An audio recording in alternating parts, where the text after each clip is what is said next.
«Ya has causado suficientes problemas, niña», gritó Carmen Delgado, cerrando de golpe la verja de hierro con un golpe que resonó por la calle mojada, mientras Lara abrazaba al pequeño Mateo contra su pecho, con la manta empapada pegada a la frágil piel del bebé. La lámpara del porche lanzaba destellos de luz parpadeante que delataban el pánico en los ojos castaños de la veinteañera, que aún vestía la sudadera azul del hospital que olía a su recién fallecido marido. La tormenta de verano azotaba sin piedad, haciendo que los arroyos corriesen por las aceras y se llevaran hojas, recuerdos y las últimas certezas de Lara. Detrás de ella, Roberto, su suegro, se limitó a negar con la cabeza secamente, como un juez leyendo la sentencia final. «Vuelve cuando puedas devolverme a mi hijo», susurró, pero la frase fue devorada por el trueno. Un rayo iluminó el descolorido letrero de la cuadra, revelando el cemento agrietado bajo los pies descalzos de la viuda. Con la bolsa de pañales rompiéndose en su mano izquierda, la billetera vacía en su derecha y su corazón latiendo entre la culpa y el miedo, Lara dio el primer paso para salir de la puerta, sintiendo que cada gota de agua era un empujón hacia un abismo aún más oscuro. La lluvia caía a cántaros sobre Guadalajara como si quisiera borrar sus contornos, y Lara caminó 5 cuadras sin darse cuenta de a dónde iba, guiada solo por el zumbido de los postes eléctricos y los sollozos de su hijo, que temblaba a pesar de estar envuelto en plástico improvisado. El viento le pegaba mechones de su cabello oscuro a la cara y esparcía el acre olor a gasolina mezclado con tortillas quemadas de una taquería ya cerrada. Al doblar la esquina, casi la traga un charco que reflejaba las luces rojas de neón del bar Los Trovadores. Fue allí donde un taxi amarillo, una reliquia de los 90, frenó con un chirrido, salpicándole agua en las piernas. La ventanilla del conductor bajó con un crujido, revelando a un hombre de barba canosa, una gorra desgastada de chivas y la mirada de alguien que conoce todos los atajos de la madrugada. «Parece que necesitas un techo, muchacha», dijo, con la voz ronca por años de cigarrillos. Lara dudó, recordando las advertencias sobre los desconocidos, pero cuando Mateo se atragantó con un llanto entrecortado, la maternidad habló con más fuerza. Sin pedir que la llevaran, abrió la puerta trasera, donde los periódicos hacían las veces de alfombra, y se acomodó, sintiendo la tapicería rota, 1000 veces más acogedora que el frío mármol de los Delgado. Diego Ruiz, tras 42 años de insomnio al volante, sacó una manta de lana del maletero y, sin hacer alarde, cubrió la espalda de la joven.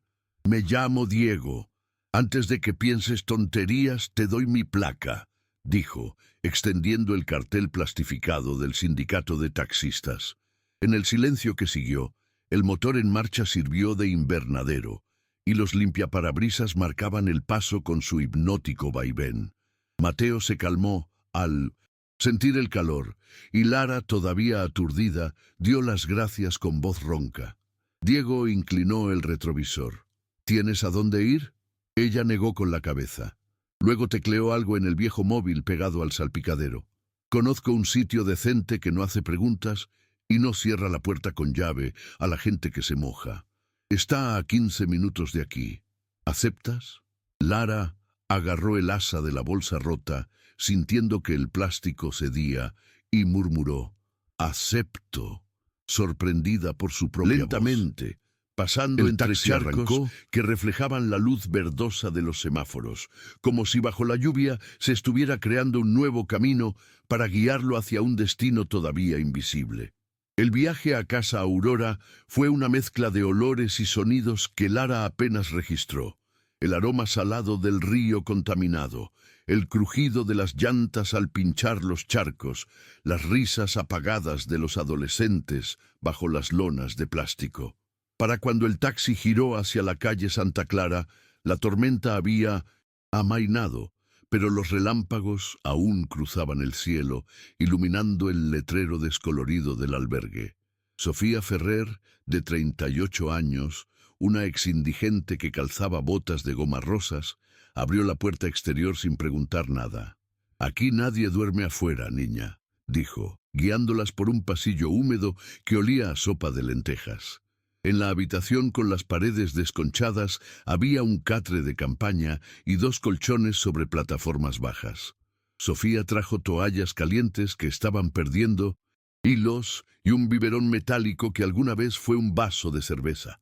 Lara, agotada, se sentó en el borde del colchón y escuchó mientras la directora explicaba las reglas. «Hoy no hay preguntas, solo descansa, mañana hablamos». Diego dejó la bolsa en una silla, se despidió y se fue sin aceptar dinero, prometiendo volver temprano. Por primera vez esa noche, Lara cerró los ojos sin sentir que el mundo la abrumaba.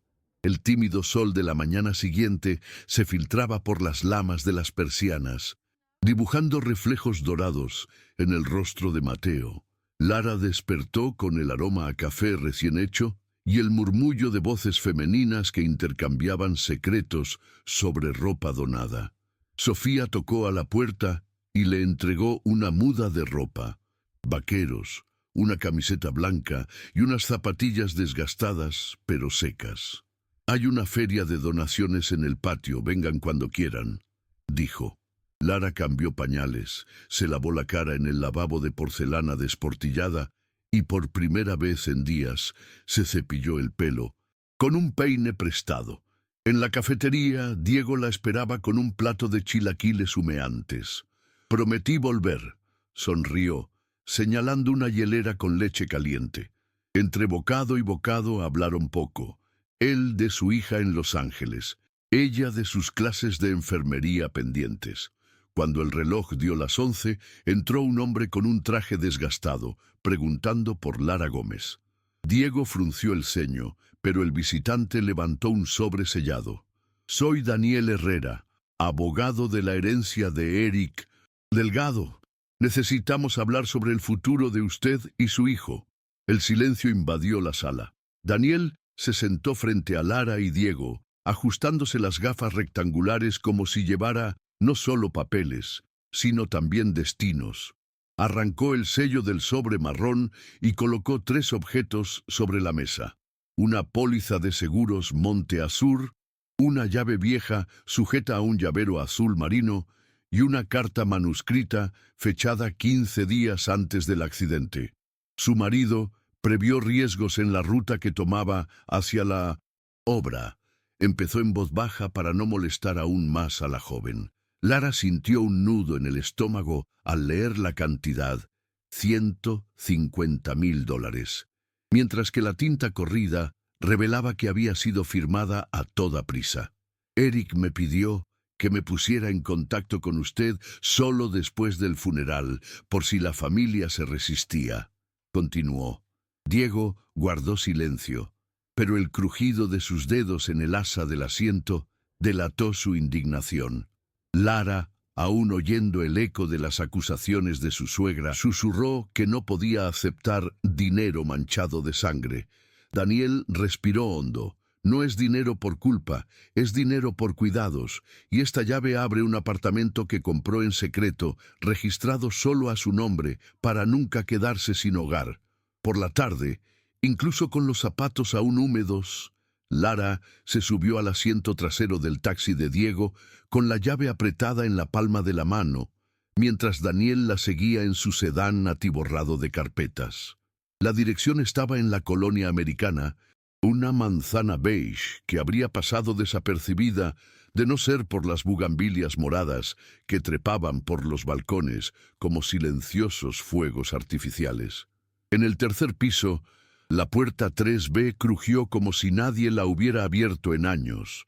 Una ráfaga de pintura seca mezclada con polvo golpeó a los 3 visitantes.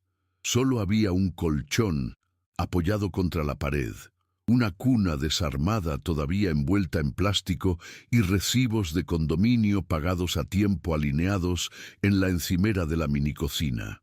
En el umbral, una nota adhesiva con la inconfundible caligrafía de Eric decía: «Si estás leyendo esto, es porque mi terquedad ganó. Este lugar es el plan B para ustedes dos. Úsenlo sin remordimientos. Lara caminaba lentamente por la habitación, rozando las paredes vacías con los dedos, sintiendo cada ladrido lejano, cada bocina, como señales de un futuro que insistía en llamarla. Un sollozo escapó de su pecho, no de tristeza, sino de la extraña esperanza que surge cuando solo queda reconstruirse desde cero. Aquella primera noche en el apartamento, Lara no pegó ojo. Arrullada por el solitario tic-tac de un reloj oxidado que colgaba sobre la puerta, caminaba en círculos con Mateo durmiendo en su regazo, como si recorrer las dos habitaciones fuera a revelar si se trataba de un regalo o de una trampa del destino. Las bombillas desnudas que colgaban de cables sucios proyectaban sombras que le recordaban a los pasillos de un hospital. Cada crujido de la madera resonaba en su interior con el sonido metálico de la puerta de los Delgado. En un momento dado, acostó a su hijo en el colchón improvisado, abrió la carta por quinta vez y releyó cada curva de la letra apresurada de Eric, como si descifrara un último aliento. «Perdona mi terquedad», decía la segunda línea. «Quiero que sepas que pase lo que pase, tendrás un lugar donde empezar de nuevo». Las lágrimas fluían en silencio, con el pecho en una extraña opresión entre la culpa y la gratitud. Quería devolverlo todo, como si la muerte hubiera contaminado las notas, pero entonces recordó el olor de la sopa en el refugio y a las mujeres que compartían pañales, como si compartieran su futuro. Quizás el significado de ese dinero era devolver el doble, el calor que había recibido horas antes. Esa idea, suave como una manta seca, la arrulló hasta el sueño. Al amanecer, Lara regresó a casa Aurora, empujando la carriola de Mateo, que Diego había comprado en una venta de garaje y remendado con cinta adhesiva. El patio rebosaba de cubetas, pinceles y niños, peleándose por un perro cojo, mientras Sofía aprovechaba el raro día sin lluvia para pintar las paredes manchadas de moho.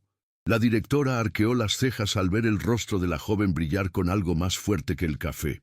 «No preguntaré por qué te brillan los ojos, pero creo que mi lista de reparaciones ha ganado una madrina», bromeó, entregándole un rollo de pintura. Lara respiró hondo y le contó todo: la póliza, el apartamento, la carta oculta. Sofía escuchó en mitos silencio, asintiendo solo mientras el perro mordisqueaba el dobladillo de su falda. «No le debes una disculpa a la muerte», concluyó. «Le debes un futuro a tu hijo y a los que aún duermen en la acera». Entre el olor a pintura y la risa de Diego sosteniendo la escalera torcida, Lara decidió: la mitad del dinero se destinaría a renovar el albergue y comprar cunas. El resto pagaría el curso para completar la enfermería y abrir puertas a las afortunadas madres huérfanas. Cuando dio la primera pincelada sobre el verde mohoso, sintió que también comenzaba a repintar su propio destino. En los días siguientes, Daniel llamó al notario para abrir la herencia y la respuesta de los Delgado fue como una lluvia de lluvia. Un sobre con el membrete del reconocido bufete Vargas Soto, exigiendo la congelación de la póliza y la custodia de Mateo, usando las palabras influencia indebida e inestabilidad emocional para retratar a Lara como una villana. La niña tembló al leerlo, reviviendo el golpeteo del portón bajo la lluvia, pero Daniel fue directo. «Apuestan a que te rindas. Si te echas atrás ahora, lo pierdes todo». Respiró hondo, recordando el aroma de la sopa en casa Aurora, y decidió que no permitiría que esa noche definiera la vida de su hijo. Pasó el resto del día reuniendo pruebas, notas de Eric guardadas en su bolso roto, recibos de pañales comprados con donaciones, fotos del moho que goteaba del techo del albergue, declaraciones de Sofía y Diego. Antes del anochecer, le envió a Daniel una memoria USB llena de documentos y grabó con voz firme un relato de la expulsión bajo la tormenta. «Si quieres la guerra, dijo, mirando su propio rostro reflejado en la ventana, descubrirás que yo también sé luchar. Las bugambillas del balcón se mecieron, como aplaudiendo su renovado coraje.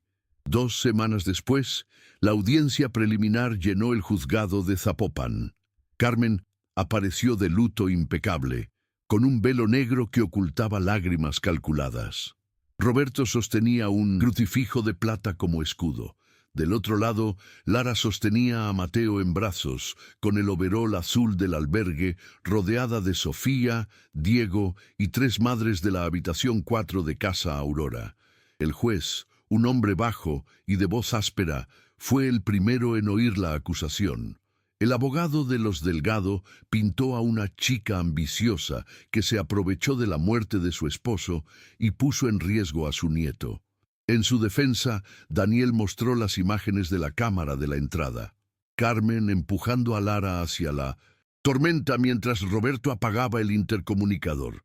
Un murmullo recorrió la sala. Luego vinieron los testimonios. Diego relató la madrugada en el taxi. Sofía describió las cunas improvisadas. El pediatra del albergue atestiguó la salud de Mateo. Finalmente, Lara encaró a los Delgado y dijo con claridad: «Quise a Eric tanto como ustedes, pero no eché a nadie». El crucifijo de Roberto pareció pesar más cuando el juez pospuso la sentencia 3 días, dejando la custodia a su madre. Al marcharse, la prensa local grabó la escena, y la fotografía de Lara con su hijo en brazos fue noticia en Jalisco. Lara pasó los 3 días previos a la sentencia como si tuviera 2 corazones latiendo a la vez. Uno, latiendo en la ansiedad del juzgado, el otro, latiendo en los húmedos pasillos de Casa Aurora, donde martillos, latas de pintura y el olor a cemento fresco anunciaban el renacimiento del albergue. Invirtió parte de la póliza en comprar cunas plegables, extintores nuevos, filtros de agua y una lavadora industrial que rugía como una locomotora, pero que ya salvaba montones de pañales del moho.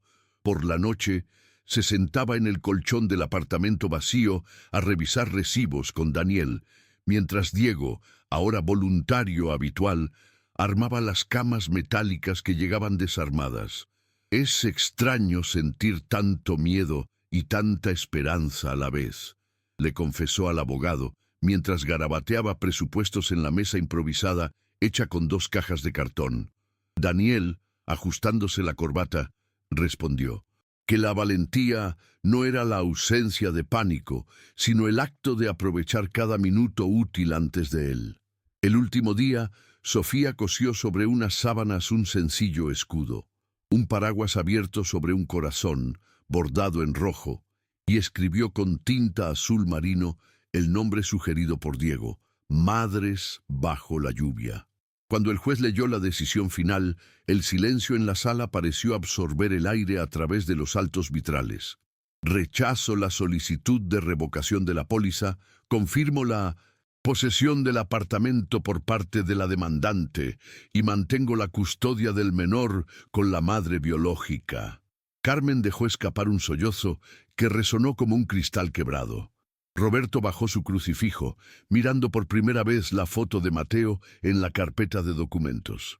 Lara no sonrió, solo cerró los párpados, como si aceptara un viejo peso finalmente colocado sobre su propia historia. Afuera, los reporteros avanzaron con micrófonos, pero Diego levantó el paraguas sobre madre e hijo, guiándolos hasta el taxi estacionado en un lugar prohibido. De camino al refugio, Lara observó el reflejo de la ciudad en los charcos que quedaban de la lluvia matutina y se dio cuenta de que el agua ya no gemía, brillaba. Cuando llegó, encontró el patio iluminado con nuevas lámparas. Las mujeres, que antes murmuraban avergonzadas, ahora colgaban pancartas de papel de colores, ensayando una fiesta inaugural improvisada. Al pasar bajo el arco de cartón que decía «Bienvenida a casa», comprendió que el mayor veredicto no era el del tribunal, sino el del destino que ella misma había reconstruido, pincel a pincel, brazo a brazo. Durante las siguientes 8 semanas, la tenacidad de Lara convirtió el modesto apartamento en un cuartel militar. Montones de pañales en los rincones, tarjetas de donantes pegadas al refrigerador y voluntarios cosiendo delantales en el suelo. Se despertaba antes del amanecer, amamantaba a Mateo, y con el bebé en un portabebés floreado, iba a los supermercados a pedir comida enlatada a punto de caducar. Por las tardes, enseñaba a las mujeres del albergue a registrar gastos en la computadora portátil donada por Diego. Por la noche, ella y Daniel redactaban los estatutos de la Fundación Madres bajo la lluvia. Las piedras de la renovación se convirtieron en recuerdos guardados en cajas. Cada dólar ahorrado se destinaba a exámenes pediátricos. El cuarto domingo, un reportaje mostró a Lara empujando un carrito lleno de mantas y las donaciones se triplicaron. Colchones, fórmula para bebés e incluso una camioneta escolar. Se fue la luz 2 veces por el exceso de refrigeradores, pero nadie se quejó. Reían entre velas porque, como decía Sofía, la luz es un estado de ánimo. Al amanecer, etiquetando potitos de comida y tarareando cielito lindo para calmar a Mateo, Lara se dio cuenta de que ese apartamento, antes silencioso, se había convertido en la primera sede de un futuro que no debía disculpas a nadie. El evento inaugural tuvo lugar un jueves, despejado, cuando el olor a pintura fresca aún contrastaba con el aroma a frijoles. Las pancartas de TNT anunciaban «Aquí se reinician», y el patio se llenó de periodistas, vecinos y madres con bebés envueltos en mantas. Diego aparcó la furgoneta azul, sirviendo café en un termo, mientras Sofía repartía credenciales de cartón. En el escenario improvisado, Lara temblaba más que el público, pero solo tenía que mirar a Mateo durmiendo en el portabebés verde para encontrar la voz. Relató la noche en 1200, que la lluvia pareció expulsarla del mundo y como unas manos desconocidas habían reavivado la esperanza. Cuando levantó la llave simbólica de la guardería, un zumbido interrumpió los aplausos. Carmen apareció en la puerta, pálida, con un ramo de lirios blancos. Roberto llegó justo detrás de ella sin crucifijo, con los ojos enrojecidos por el insomnio. La multitud se apartó. Las cámaras se alzaron como espejos. La suegra se acercó lentamente susurrando, «Perdóname, hija», y le ofreció las flores. Lara dudó un segundo que pareció una década. Luego dejó la llave sobre la mesa, tomó el ramo y aceptó un abrazo que contenía dolor, culpa y la semilla de una reconciliación aún frágil. Algunos reporteros seguían filmando, olfateando frases hechas, pero la escena más importante transcurrió en silencio. Carmen, que siempre se había mostrado rígida como el mármol, lloró desconsoladamente al ver a su nieto extender la manita y pellizcar el collar de perlas que se le resbalaba del pañuelo que usaba para ocultar su rostro cansado. Roberto dudó unos pasos, se aclaró la garganta 2 veces y con un gesto casi adolescente le ofreció a Diego un apretón de manos tan pesado como sacos de cemento. El taxista se lo estrechó sin pestañear, recordándole en voz baja que la calle también educa a quienes la desprecian. Lara, sintiendo decenas de miradas sobre ella, levantó el micrófono para ahogar el llanto colectivo y se limitó a decir que el perdón es un verbo de acción, no de palabra. Entregó el ramo a uno de los voluntarios, pidió a sus suegros que se unieran a la fila de invitados y, sin redoble de tambores, abrió las puertas de la nueva cocina, donde sartenes relucientes reflejaban el futuro. Fue bajo esa luz de aluminio que Carmen, tímidamente, sirvió el primer cucharón de sopa a una madre venezolana recién llegada, y allí empezó a saldar una deuda que la fortuna familiar nunca pudo saldar. En las semanas siguientes, el sonido de los cubiertos resonó más fuerte que cualquier titular. Mesas cubiertas con manteles amarillos reunían a madres que intercambiaban recetas mientras los albañiles colocaban el suelo de la sala pediátrica, financiada con el último lote del bono. Lara retomó las clases de enfermería en línea, estudiando farmacología junto a Mateo, quien gateaba entre pilas de pañales y cables. Diego transformó la camioneta escolar en un transporte solidario, recogiendo a mujeres de barrios lejanos bajo carteles pintados con gouache. Si llueve afuera, manejamos. Sofía, ahora coordinadora formal, creó turnos que intercambiaban turnos por créditos en cursos técnicos, e incluso Carmen se matriculó en costura básica, a regañadientes pero con constancia, aprendiendo a convertir sábanas en baberos. Cuando la ciudad envió inspectores a inspeccionar el nuevo espacio, encontraron extintores a tiempo, un menú aprobado por una nutricionista voluntaria y un mural donde cada niño había estampado su propia mano con tinta azul. El sello sanitario, pegado en 1900 en la puerta, le pareció a Lara tan valioso como un diploma. Era la firma oficial de que la casa improvisada se había convertido en un referente de atención. Sin embargo, el reconocimiento oficial trajo consigo el primer obstáculo serio. Para competir en una licitación municipal de 700.000 pesos, la Fundación Madres, bajo la lluvia, necesitaba presentar un balance auditado, un equipo registrado y sus estatutos en el diario oficial. Lara, quien hasta entonces había registrado las donaciones en 1900 hojas de cálculo sencillas y guardado los recibos en una caja de zapatos, se sumergió en formularios y códigos tributarios, mientras Mateo dormitaba entre montones de carpetas. Sofía intentó ayudar, pero se perdió en la letanía. Fue entonces cuando Roberto, un ingeniero civil jubilado, apareció en la puerta con una carpeta universitaria negra y una sonrisa tímida. Si acepta mi ayuda, puedo preparar la declaración y firmarla como responsable, ofreció. Lara contuvo la respiración. La misma mano que había cerrado la puerta de golpe ahora le ofrecía ayuda. Recordó la noche de lluvia, pero vio, en el reflejo de sus gafas, la bugambilia creciendo salvajemente. «Acepto, señor Delgado», murmuró, sintiendo una señal interior que la llevaba hacia la paz. Esa tarde, Roberto numeró recibos, escribió hojas de cálculo como un cirujano y por primera vez llamó a Mateo nietecito, mientras revisaba facturas de pintura y cemento.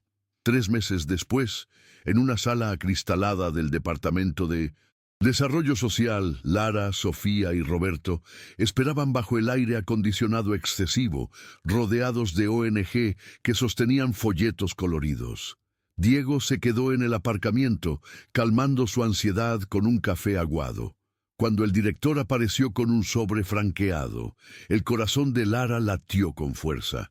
Anunció que, por unanimidad, el proyecto Mais Nachuba recibiría la máxima financiación en la convocatoria pública, destacando la transparencia y la participación comunitaria ejemplar. La noticia corrió como la pólvora. Los niños del albergue gritaban «¡Nevera nueva!», mientras los voluntarios se abrazaban cubiertos de pintura. Carmen, cosiendo baberos, soltó el hilo y lloró sin ocultar la cara, recordando a su hijo que soñaba con un mundo más justo. Por la noche, en el apartamento, que aún no tenía sofá, Lara encendió la única luz del pasillo, cortó un pastel con galletas trituradas y lo distribuyó entre el pequeño grupo. Levantó su vaso de plástico. A Eric, quien plantó la semilla, a quienes regaron y a quienes cosecharán.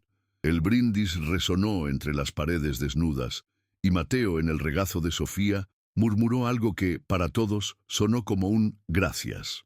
Con el depósito de 700.000 pesos en la cuenta recién abierta de la fundación, Casa Aurora se convirtió en una casa de ensueño con un programa de construcción acelerado. Lara contrató a un electricista para reemplazar todo el cableado de las habitaciones. Compró filtros EPA para la sala de neonatos. Instaló cámaras de seguridad conectadas a los celulares de los voluntarios y abrió un puesto para 2 enfermeras tituladas. Un lujo sin precedentes en esa dirección. Roberto, sentado a la mesa que había improvisado con una puerta sobre caballetes, actualizaba hojas de cálculo mientras explicaba los balances a los curiosos. Carmen, ahora coordinadora de suministros, distribuía jugo de maracuyá a los sudorosos trabajadores de la construcción y probaba papillas con verduras orgánicas que Diego recogía en ferias benéficas. Sofía caminaba marcando las paredes con cinta adhesiva para nuevos enchufes cuando llegó un camión con 20 cunas certificadas, donadas por una cadena de tiendas después de que la historia se hiciera viral. Al anochecer, Diego estacionó la nueva camioneta, un microbús cedido por el gobierno estatal, y antes de apagar el motor, confesó con lágrimas en los ojos que nunca se imaginó conduciendo la esperanza en forma de carrocería turquesa. Al finalizar la renovación, drones desde pequeños portales sobrevolaron el techo recién pintado de azul cielo, y las noticias mostraron a Lara levantando a un niño en un sube y baja bajo el lema «De la lluvia a los abrazos». Sin embargo, no todos celebraron. El concejal Ramírez, acostumbrado a monopolizar proyectos sociales, vio sus titulares eclipsados y comenzó una sutil campaña de desprestigio, susurrando en la radio que la viuda se lucró con la muerte de su esposo y que los voluntarios eran peones electorales. Comentarios venenosos surgieron en las redes y 2 proveedores, temiendo represalias municipales, suspendieron las donaciones. Sofía sugirió silencio, pero Lara reaccionó. Convocó una conferencia de prensa, abrió los libros de caja, proyectó facturas pagadas e invitó a los periodistas a una inspección sorpresa. Diego transmitió en vivo y miles vieron bebés durmiendo en cunas nuevas, madres escribiendo con Carmen y Roberto revisando el inventario. Al día siguiente, los inspectores enviados por el concejal llegaron para buscar irregularidades. Salieron elogiando el huerto comunitario y firmando un informe que se hizo viral, devolviéndole a la fundación el apoyo que la mentira había intentado robarles. La aparente calma, paradójicamente, trajo aún más actividad. Con su credibilidad restaurada, Lara recibió una invitación de la Universidad de Guadalajara para presentar el caso Madres bajo la lluvia a estudiantes de servicio social. Preparó diapositivas sencillas, llenas de fotos, tomadas con el celular de Diego, y llevó a Carmen, Sofía y Roberto a presenciar lo que llamaron la graduación de lo imposible. En la sala abarrotada, describió la noche de la expulsión bajo la lluvia, el taxi que se convirtió en socorrista y el apartamento vacío que se convirtió en la sede. Reveló cifras crudas: 200 biberones servidos por semana, 12 bebés vacunados, 15 mujeres reempleadas en el mercado, aderezadas con historias específicas, como la de Graciela, quien usó guardería para terminar la preparatoria y ahora capacitaba a otras madres en la panadería comunitaria. Cuando abrió el turno de preguntas, una estudiante tímida quiso saber cómo lidiar con el resentimiento de quienes la habían despreciado. Lara no dudó. Si me domina el rencor, el bebé pasará hambre. Prefiero administrar el amor que me sobra. La frase se extendió por el campus más rápido que las noticias falsas del concejal. Se viralizó en memes y le valió a la fundación invitaciones para dar charlas en otras ciudades. Todo gracias a la cuota utilizada para ampliar la sala de pediatría.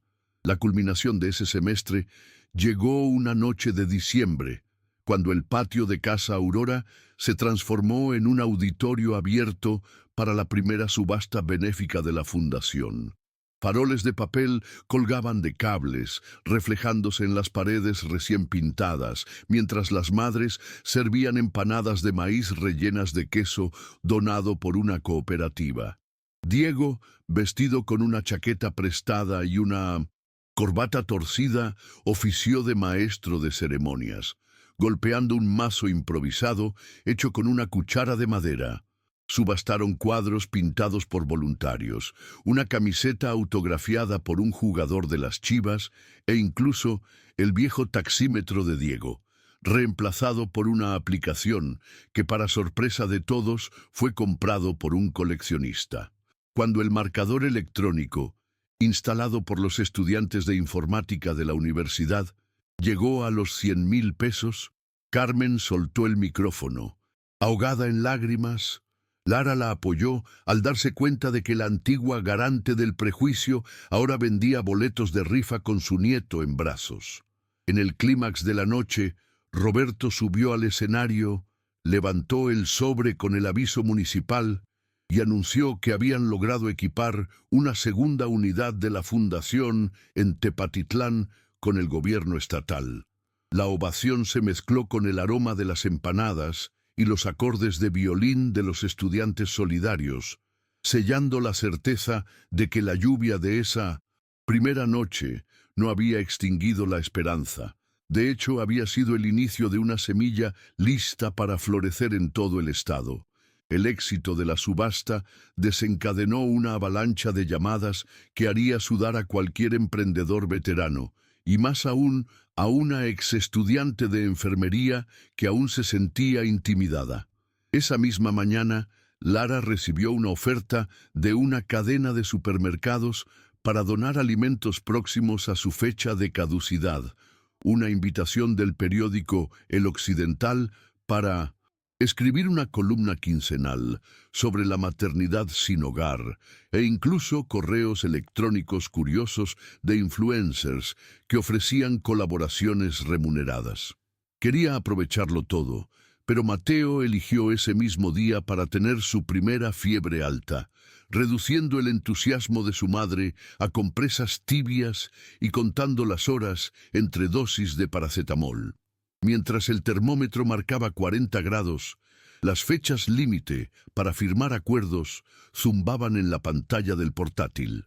Roberto se encargó del papeleo, Diego fue a buscar sueros de madrugada y Carmen, en silencio, meció a su nieto hasta que sus lágrimas se convirtieron en suspiros. Sofía le recordó a su amiga que los cimientos no se derrumban por falta de propuestas, sino por malas decisiones, y le enseñó a repetir como un mantra: no todas las frutas se cosechan en la misma temporada.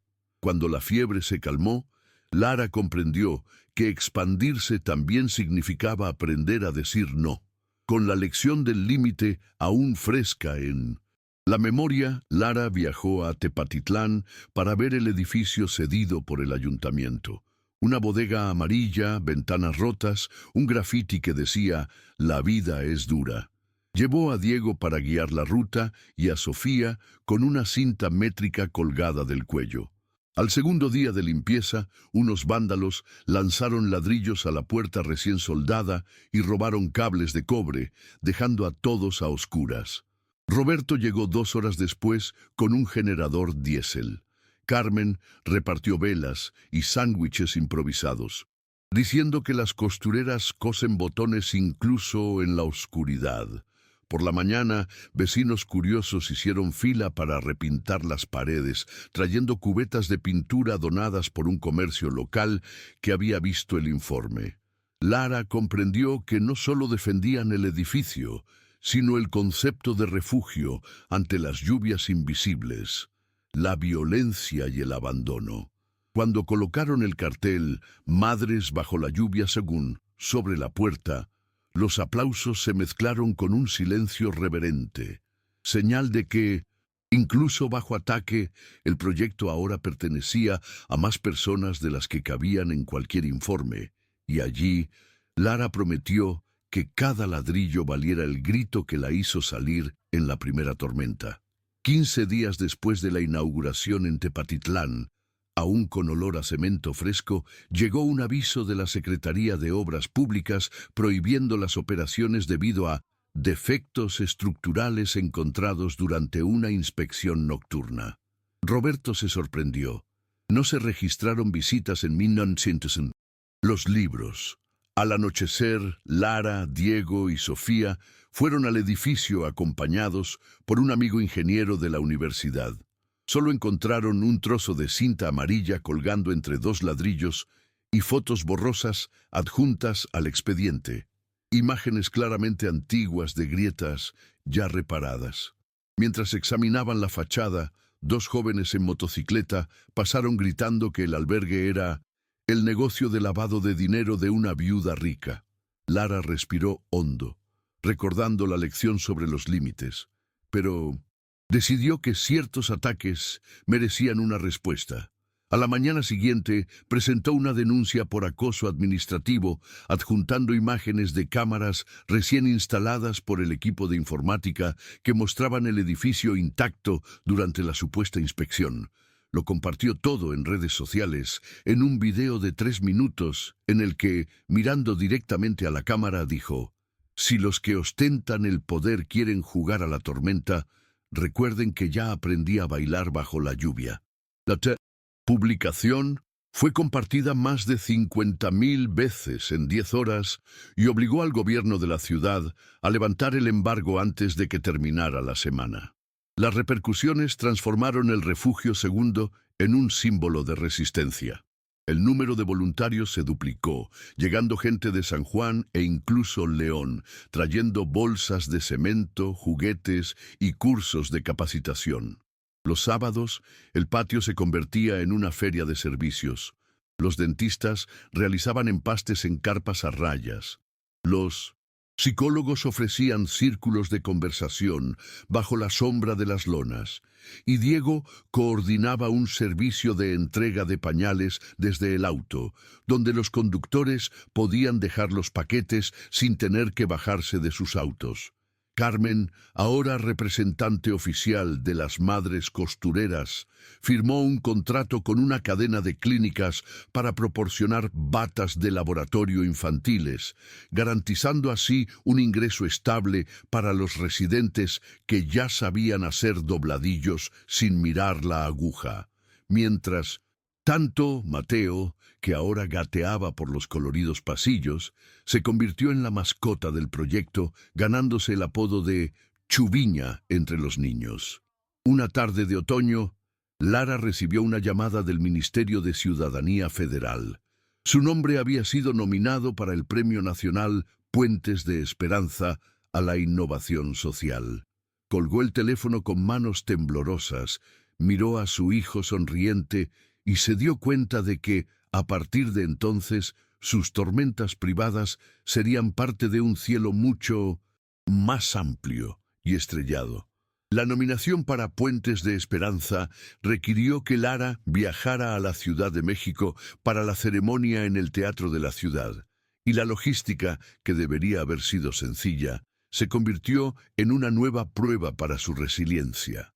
El correo oficial le informó que solo podía llevar a un acompañante adulto y le sugirió atuendo formal, algo inexistente en su guardarropa de jeans manchados de pintura.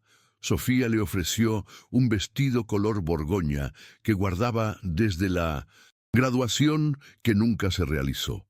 Carmen le ajustó el dobladillo durante la madrugada, revisando si tenía alguna puntada diminuta mientras recordaba, con un nudo en la garganta, la noche en que echó a su nuera sin siquiera ofrecerle un paraguas. Diego, quien había sido elegido como su acompañante, revisó el itinerario. Salir antes del amanecer en su camioneta adaptada, hacer paradas estratégicas para amamantar a Mateo, quien, a sus 9 meses, ya intentaba ponerse de pie sujetando el panel, y llegar a tiempo para el ensayo en el escenario. Roberto digitalizó archivos, imprimió pancartas para la fundación y empaquetó camisetas bordadas con el símbolo del paraguas para distribuirlas entre los finalistas.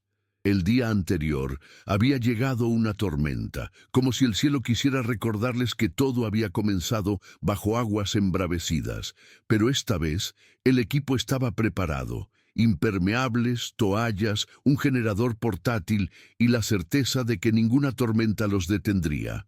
La ceremonia estuvo llena de focos, pero cuando anunciaron Fundación Madres en la Lluvia, El teatro quedó en silencio como esperando la primera gota de lluvia. Lara cruzó el escenario entre aplausos que resonaban entre los marcos dorados, sintiendo la textura del terciopelo bajo sus pies y el peso de Mateo durmiendo en el cabestrillo color arena. Diego la seguía un paso atrás, sosteniendo la pancarta enrollada como un estandarte. La ministra habló sobre la valentía de la comunidad, pero fue el discurso de Lara el que se me quedó grabado. Volví a nacer la noche que me echaron a la lluvia. Descubrí que la calle puede ser un vientre de esperanza si hay manos que amortigüen la caída. Pidió al público que abriera los paraguas simbólicos distribuidos en las butacas, un recuerdo cosido por Carmen, y, en segundos, cientos de arcos de colores se alzaron, formando un cielo portátil bajo la cúpula barroca.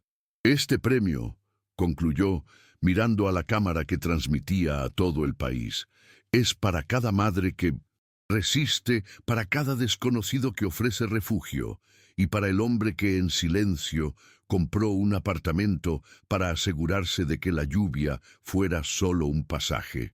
Al levantar el trofeo, vio, reflejados en el metal, los ojos llorosos de sus suegros en la primera fila, y por un instante todas las distancias desaparecieron como un charco que se evapora al sol.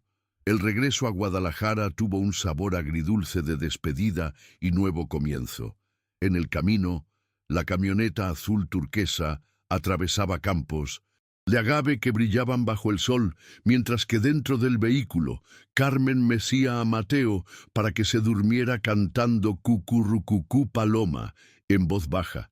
Diego revisaba los mensajes de felicitación que aparecían una y otra vez en su celular, y Roberto, emocionado, hojeaba el libro de autógrafos que profesores y estudiantes le habían regalado después de la ceremonia. Lara, exhausta, pero llena de energía, repasaba mentalmente una nueva lista de tareas: recaudar fondos para la expansión pediátrica, formalizar alianzas con 3 universidades interesadas en prácticas de enfermería y, sobre todo, proteger la cultura de la solidaridad que había crecido como bugambillas sobre vallas oxidadas. Al cruzar los límites de la ciudad, el equipo fue sorprendido por caravanas de motocicletas y bicicletas. Vecinos, voluntarios y madres con carriolas formaban una procesión improvisada, ondeando pancartas de TNT con el lema «Nuestro orgullo, nuestra lluvia».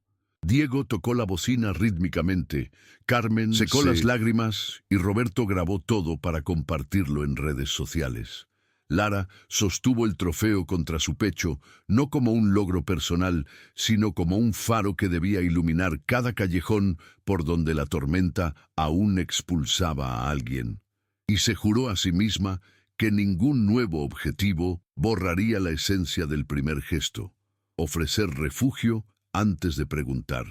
Días después de la celebración popular, la vida cotidiana volvió a llamar a la puerta, exigiendo respuestas prácticas. La demanda de plazas se disparó y madres de otros estados enviaron mensajes solicitando albergue urgente. Sofía organizó una lista de espera, pero la fila creció más rápido que la renovación de la segunda unidad. Lara se dio cuenta de que el modelo necesitaba evolucionar. Llamó a Daniel Herrera, el abogado, y juntos diseñaron un programa para familias de acogida, inspirado en experiencias internacionales, pero adaptado a la realidad mexicana. Diego se encargó de trazar rutas seguras para el transporte nocturno, mientras que Carmen y las costureras confeccionaron kits de primera llegada, paquetes estandarizados con pañales, biberones, documentos de orientación legal y un pequeño pareo estampado con el símbolo del paraguas, para recordarles a las mujeres que no estaban solas. Roberto diseñó un manual operativo que describía todo, desde protocolos de higiene hasta rutinas de apoyo psicológico, y Mateo, que ahora gateaba con más firmeza, se convirtió en un modelo involuntario para las fotos instructivas.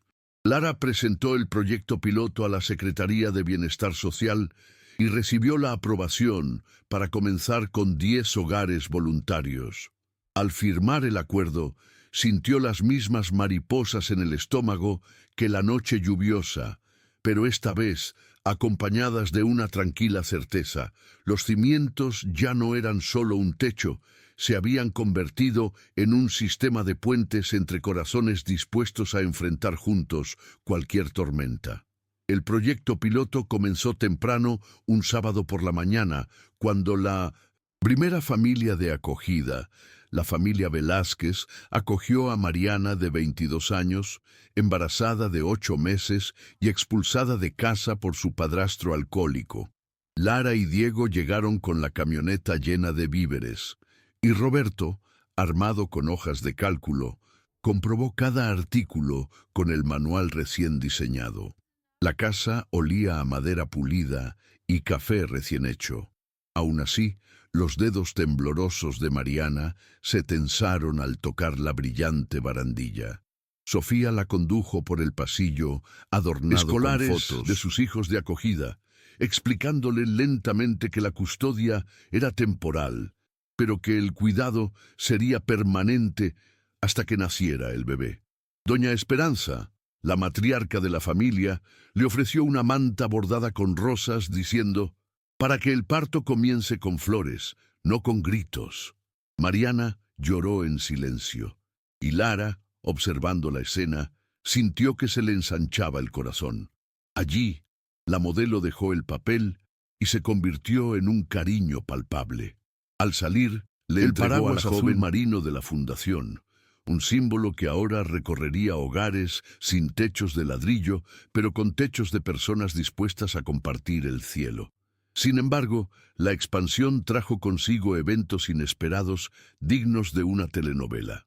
3 semanas después, un virus respiratorio se propagó entre los niños de la sede original, empezando por Mateo, quien llegó de la guardería con fiebre y tos seca. En 48 horas, 7 bebés presentaban los mismos síntomas y abundaban comentarios hostiles en redes sociales. La fundación multiplica enfermedades. Carmen aisló la cocina, esterilizó biberones en una olla a presión y colgó letreros escritos a mano de cuarentena.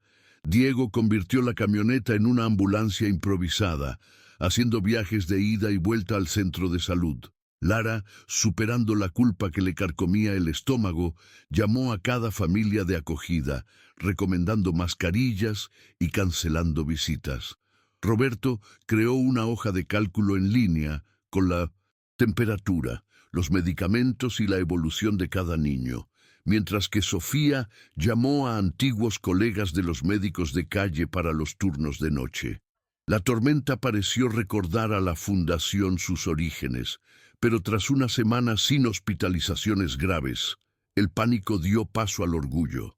Ningún bebé necesitó respirador, y la red improvisada demostró que, incluso atacada por virus y rumores, la casa seguía siendo fuerte porque, sobre todo, había aprendido a inmunizarse con la solidaridad. Tras la crisis del virus, Lara se sumergió en la recta final de sus estudios de enfermería, dividiendo las primeras horas de la mañana entre notas de farmacología y esterilizar biberones. En el calendario, la fecha del examen final coincidía con el primer aniversario de la muerte de Eric, creando un nudo emocional difícil de deshacer. Sofía, sintiendo la presión, sugirió un homenaje simbólico en el patio. Cada madre escribiría el nombre de la persona que le había negado refugio en un listón azul, y luego lo ataría alrededor de la bugambilia, transformando el dolor en una flor. A última hora de la tarde, mientras los voluntarios colgaban los listones, Carmen llegó con una caja forrada de satén. Dentro, un estetoscopio nuevo grabado con el nombre Lara y un pequeño paraguas tallado en plata, para que puedas escuchar los corazones incluso cuando el mundo se desata, dijo. Roberto filmó el momento discretamente, Y Diego mostró el video durante una cena comunitaria improvisada, donde las madres sirvieron arroz con mole poblano. Entre risas contenidas y lágrimas en los ojos, Lara prometió que, si aprobaba el examen, abriría una clínica pediátrica gratuita dentro de la fundación, llamada en honor a Eric, no como una deuda, sino como un puente entre el pasado y el futuro. La mañana del examen, Guadalajara amaneció con una llovizna persistente, como si el cielo quisiera poner a prueba la resistencia de Lara hasta el último minuto. La camioneta turquesa rompió una correa en el camino, obligando a Diego a improvisar un viaje en un autobús lleno de estudiantes somnolientos, donde Lara recitó mentalmente protocolos de reanimación neonatal, mientras Mateo dormía en un portabebés. Llegaron al campus con 2 minutos de ventaja. Sofía ya los esperaba con café caliente y un beso en la frente que decía más que cualquier palabra. Durante las 4 horas que duró el examen, Lara sintió el peso simbólico del viaje. Cada pregunta sobre la dosis parecía dialogar con noches de pañales mojados. Cada caso clínico le recordaba un rostro del albergue. Al entregar el examen, se dio cuenta de que sus dedos temblaban menos de lo que imaginaba. En el vestíbulo se encontró con sus suegros, que habían viajado temprano solo para esperar los resultados en el tablón de anuncios.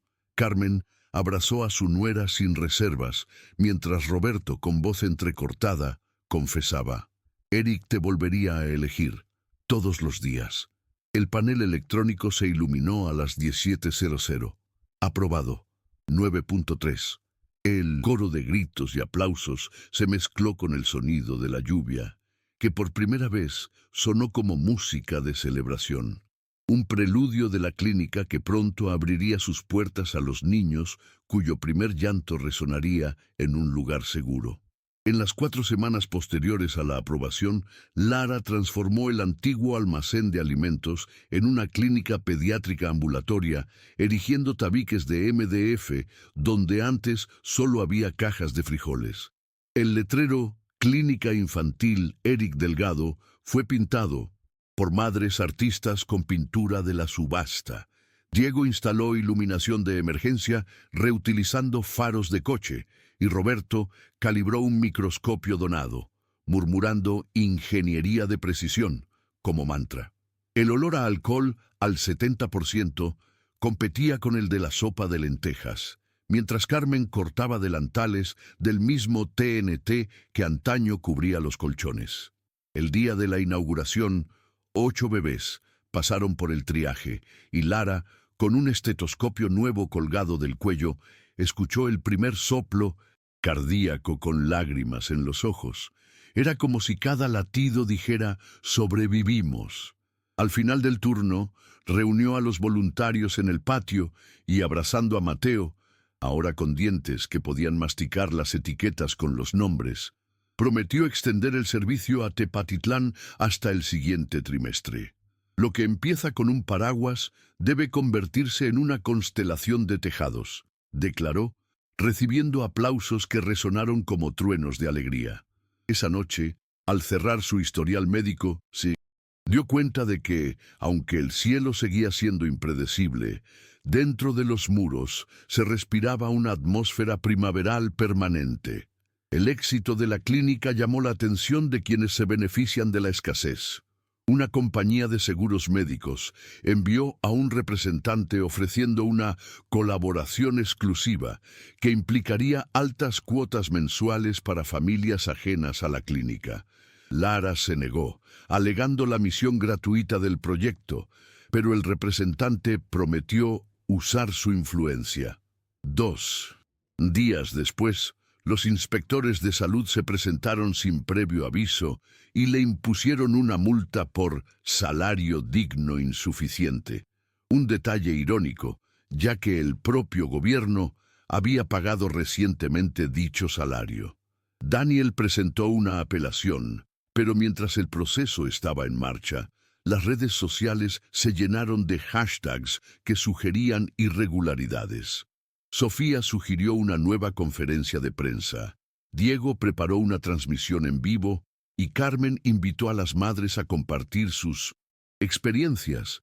En 90 minutos transmitieron vacunas administradas, tablas de peso de bebés y testimonios como el de Mariana, la embarazada que fue acogida, quien mostró una ecografía con resultados positivos tras recibir atención prenatal allí.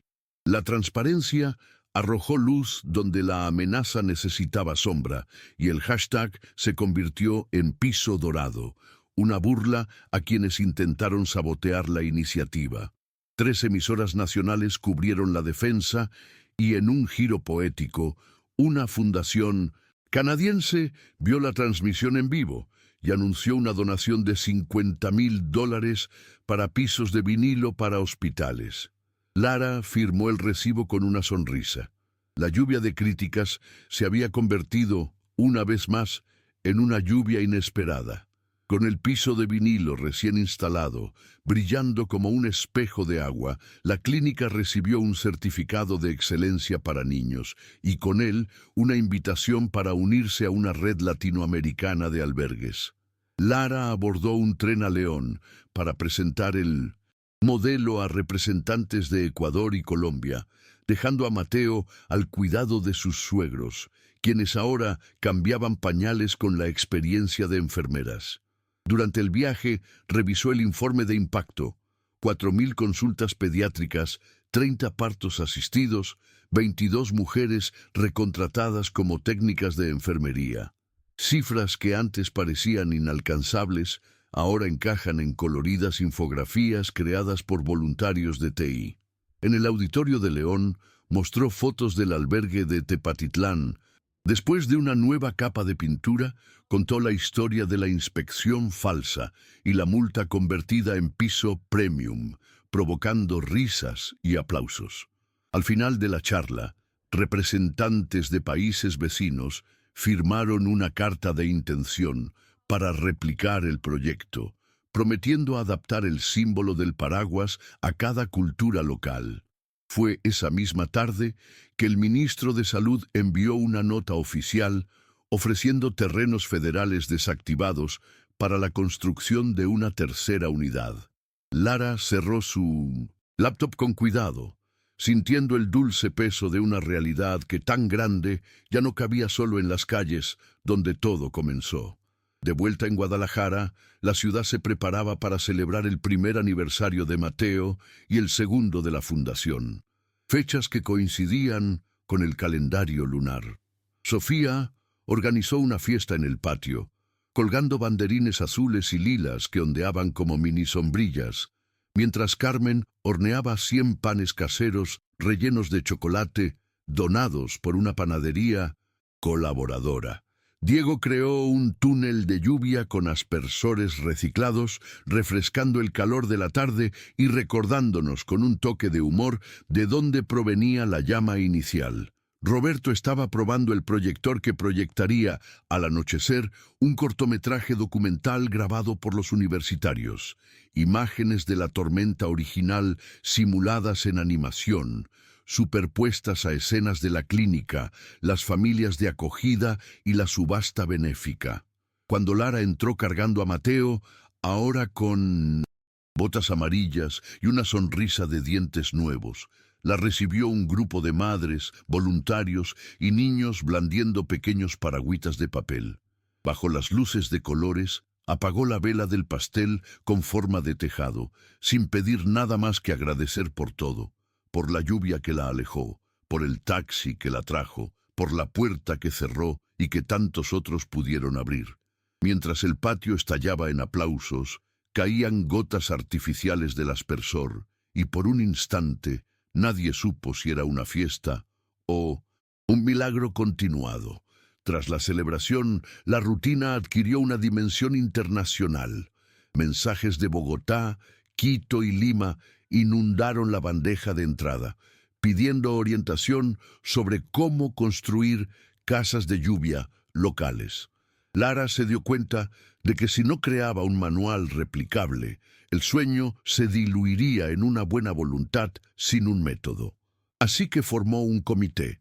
Roberto planificando los flujos financieros, Sofía diseñando los protocolos de recepción, Diego delineando la logística de las donaciones y Carmen estandarizando la capacitación en costura.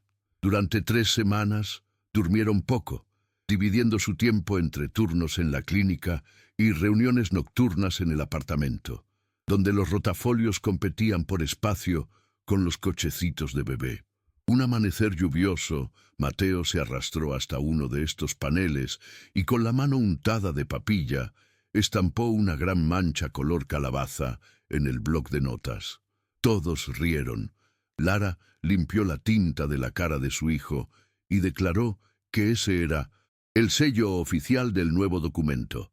Si resistía la papilla, resistiría cualquier burocracia. El borrador final salió con 100 páginas y 3 principios innegociables: dignidad, transparencia y cariño, dispuestos a cruzar fronteras sin cobrarle a nadie más precio que el de la valentía. Con el manual Chuba traducido al español internacional y diseñado por jóvenes diseñadores que intercambiaron honorarios por un certificado de voluntariado, Lara voló a Brasilia, invitada a presentar la metodología en un seminario del Mercosur. El auditorio estaba demasiado climatizado, evocando noches de hospital, pero cuando la moderadora anunció su nombre, las luces azules del escenario parecieron reflejar los colores de los paraguas impresos en la portada del manual. En la audiencia, diplomáticos y analistas económicos fruncieron el ceño al escuchar sobre los abrazos como un KPI, pero prestaron atención cuando Roberto mostró gráficos que demostraban que cada peso invertido devolvía 4 en hospitalizaciones reducidas y reinserción profesional. Al final, un consejero paraguayo pidió el micrófono y dijo, con acento guaraní: «Si la lluvia no respeta fronteras, nuestra red tampoco». La frase se convirtió en noticia de primera plana en los portales al amanecer. En el vuelo de regreso, Lara miró por la ventana hacia la alfombra de nubes rosas y pensó en Eric. Sintió que, de alguna manera silenciosa, volaba allí también, impulsando las corrientes de aire para que la turbulencia convirtiera solo en el suave balanceo de una promesa cumplida. De vuelta en Guadalajara, Lara apenas había desempacado su maleta cuando la Defensa Civil emitió una alerta de tormenta tropical. Se esperaban vientos de 80 kilómetros por hora que azotarían todo el estado en 48 horas. El terreno federal recién ofrecido para la tercera unidad estaba a orillas del río Atemajac, propenso a inundaciones, y la noticia desató un debate urgente. Reunidos en el apartamento, Roberto mostró mapas topográficos mientras Diego, con un walkie-talkie en mano, actualizaba la ruta de evacuación. Si el agua sube 2 metros, perderemos la bodega y las donaciones que ya están ahí, advirtió. Sofía propuso trasladar los suministros a la planta alta del refugio original. Carmen cosió sacos de arena con retazos de lona, hablando en voz baja para no despertar a Mateo, quien dormía exhausto después del viaje. Al mismo tiempo, llegaron mensajes de León, Quito y Bogotá. ¿Necesitan apoyo logístico? Lara, asimilando la ironía, la misma lluvia que había desatado el movimiento ahora amenazaba con destruirlo, respondió a todos con un firme mensaje de audio. Ayuden a cubrir nuestros puentes. Ya sabemos construir techos. La madrugada se convirtió en una iniciativa comunitaria digital. Influencers promovieron una campaña de lonas, motociclistas voluntarios crearon corredores para repartir medicamentos y drones comunitarios comenzaron a sobrevolar el río en tiempo real, enviando fotos al centro improvisado de la clínica. Cuando la tormenta arreció la noche siguiente, el refugio de Tepatitlán fue el primero en sentir la furia de las aguas. La puerta metálica crujió bajo la presión de la corriente fangosa y el generador falló. En la oscuridad, Lucia, una madre recién llegada de Chapada dos Guimaraes, entró en trabajo de parto prematuro. Un trueno ahogó su grito inicial, pero Diego, escuchando la radio, oyó la llamada apagada y puso en marcha el plan B. La camioneta, turquesa, ahora equipada con un snorkel improvisado, recorrió las calles que se habían transformado en ríos, con sus faros iluminando las olas marrones que rozaban los parachoques.